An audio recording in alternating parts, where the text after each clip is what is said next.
pulling plows that would follow the contours of the hills to divert the water to their farms away from the river. A lot of ditches were dug from 1860 to 1890. Then the sugar beet people came in. A lot of investors from England and France and the Netherlands came out here to invest in sugar beets. They built the sugar beet factories, and they found that the source of water in July and August wasn't very good for some of the ditches where they wanted to grow the sugar beets. So they started building reservoirs.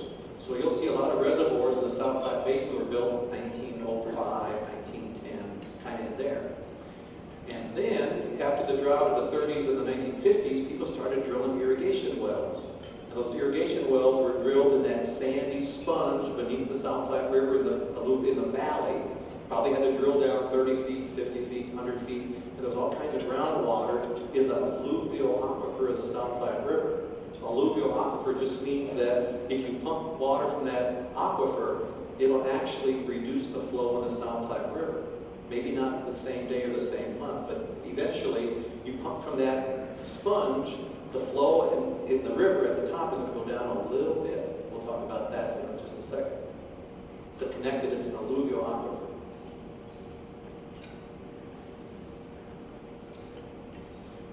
There were about 10,000 irrigation wells drilled in the South Platte Basin by 1965. And so you can kind of see there's a problem that we're headed toward. It's 1965. You got all these irrigation ditches that were constructed from 1860 to 1890. It's dry in July and August. You have a lot of reservoirs that were built to store water in the wintertime. They were built 19 to 1910, roughly. Then you had 10,000 of these wells drilled by 1965. If you drive from Denver up north to Greeley, not so much on I-25 before Collins, but if you took Highway 85 to Greeley, I-76, get kind of Fort Morgan area, Sterling, you'll see lots of beautiful, lush farms. Well, if you see something that's green and looks pretty good in July and August, it's irrigated out here. Because what's our average annual precipitation in this area of Colorado in inches? 15, 14 inches. That includes the melted snow. I think Denver is about 15 inches. Greeley's about 12 inches of average annual precipitation per year. We live in a really dry place. Phoenix, Arizona, their average annual precipitation is about 7.5 inches. So it ain't a lot wetter here than Phoenix, Arizona. Yet in the summertime you drive around, it's lush and green. Well, that's because we're irrigating either our lawns or our landscaping, or the farms are irrigating with wells or from their reservoirs or from the irrigation ditches. So we were having a problem by 1965 because there were so many water rights, including the groundwater wells, that when the next big drought hit, there wasn't going to be enough water to go around. That was kind of the impending problem back in 65. So in 69, the state legislature said, you know what, we've got to get these wells, these shallow wells involved with the prior appropriation system, which means if it's dry in August, we better shut these wells off or the flow of the river will go down. And that 1870 water right will be injured by the well that was drilled in 1950. Now when I talk about these wells, I'm not talking about Douglas County wells. Those are deep wells. They drill down hundreds of feet. And when you pump generally, when you pump a Denver Basin well in Douglas County, it doesn't affect the flow of the South Platte River. Depends on the well, how deep it is, where it's at. There's exceptions. But generally, you pump those deep wells, it doesn't affect the flow of the river. Well, these shallow wells do. So in 69, they bring the wells into the priority system. And then, here we go. Well, one more thing. An irrigation well can affect the flow of the river. The first chart shows groundwater slowly moving to the South Platte River. When we say that groundwater flows or moves to the South Platte River, we're talking a few feet a day, perhaps. It may take months and years for a drop of groundwater to move any distance at all, but eventually it does flow to the South Platte River, the shallow groundwater. When you have an irrigation well between the river and where that groundwater is getting recharged, it intercepts that groundwater, uses it for the crop to consume, to grow, and there's less flow in the South Platte River. And that's the fight then that occurred just a few years ago. 2002, when it all started, we had a perfect storm in 2002. Worst drought in over, I think, 300 years based on tree ring studies. There was some flooding in 97, but 2002 was where the drought really hit. Ugliest year you'll ever see if you lived out here in 02. I remember the spring of 02, it was this time of year, walked in our yard,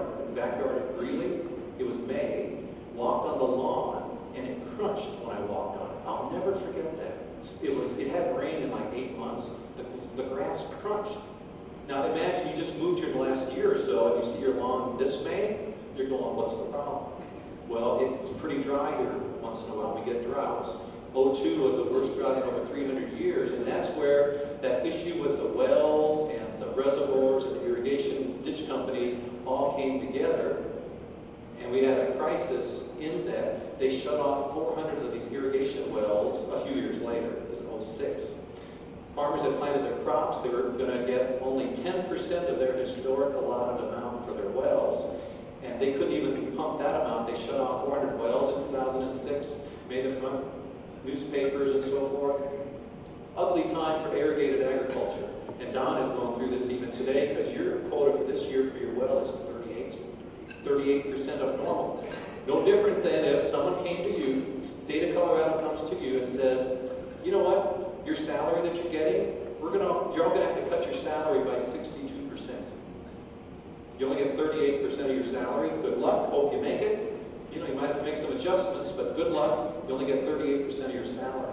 That's what happened to these irrigators in '06 and even today.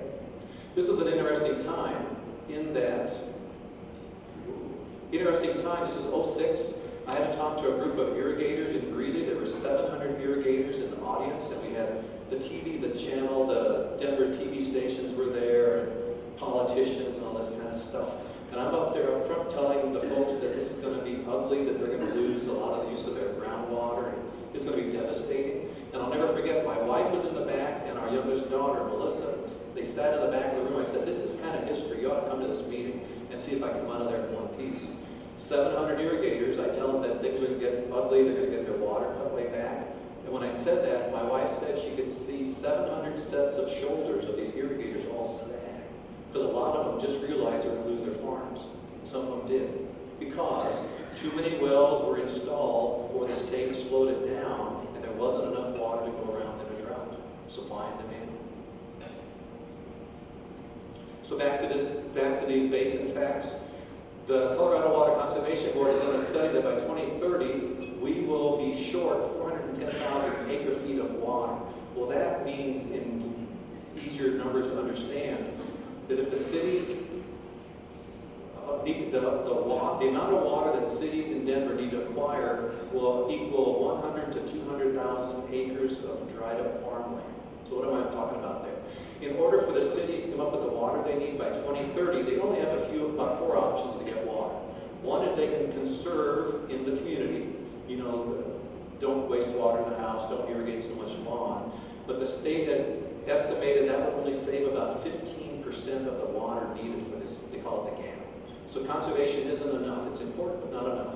Second thing is get more water from the west slope, build a new tunnel, bring water from the west slope. Say that in Gunnison, and they don't get real excited about that. Third option is to build more reservoirs. You may have read a story in the Denver Post a couple days ago about storing more water in Chatfield Reservoir. I've been working on that project since the mid-90s, and now it's starting to come out that it's going to create mud flats because the fluctuation will go up and down, and people that use Chatfield don't want to go out there and see a bunch of mud flats and so forth.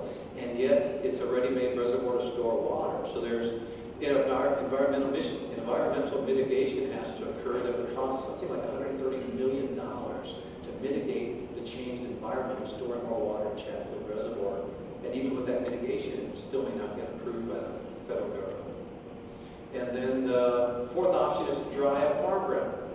That's the option a lot of the cities in the Denver area are pursuing. So I think I have 2 more slides.